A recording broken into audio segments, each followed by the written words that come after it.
What if I told you your switches are secretly negotiating behind your back? Meet DTP, Cisco's sneaky protocol that can either save you hours of work or create massive security holes. In this video, I'll expose how DTP automatically creates trunk links for better or worse, show you the router on a stick magic that connects VLANs, and reveal why pros always disable dynamic negotiation. Watch now before your network configures itself into chaos.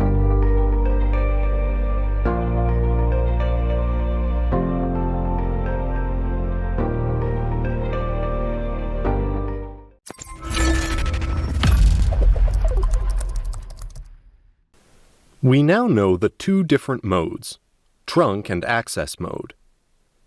If you launch the switch port mode command followed by a question mark, you will notice that there is another mode, which is called dynamic.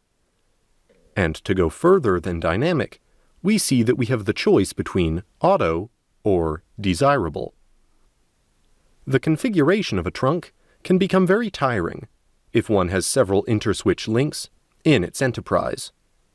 That is why Cisco has created a protocol that automatically mounts a trunk between two switches.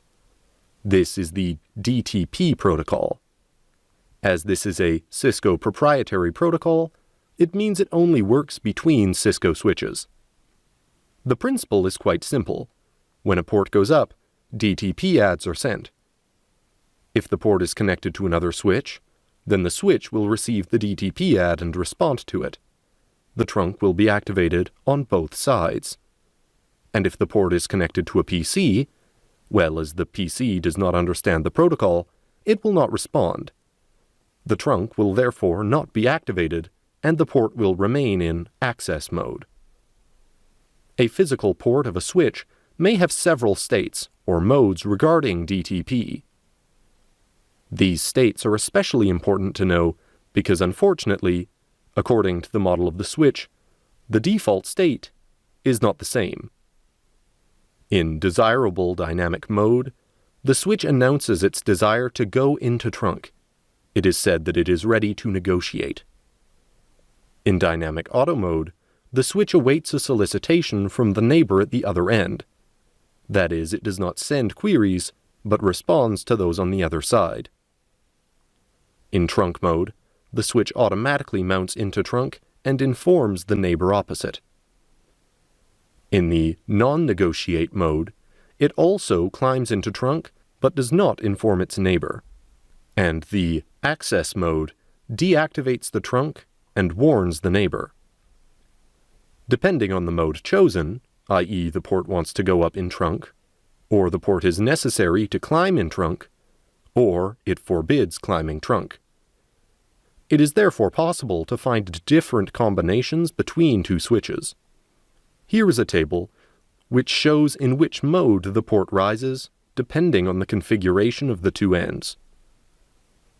The boxes nicknamed limited correspond to an incoherent configuration, because from one side we configure in trunk, and on the other we force in access. All of these combinations are to be known for the CCNA.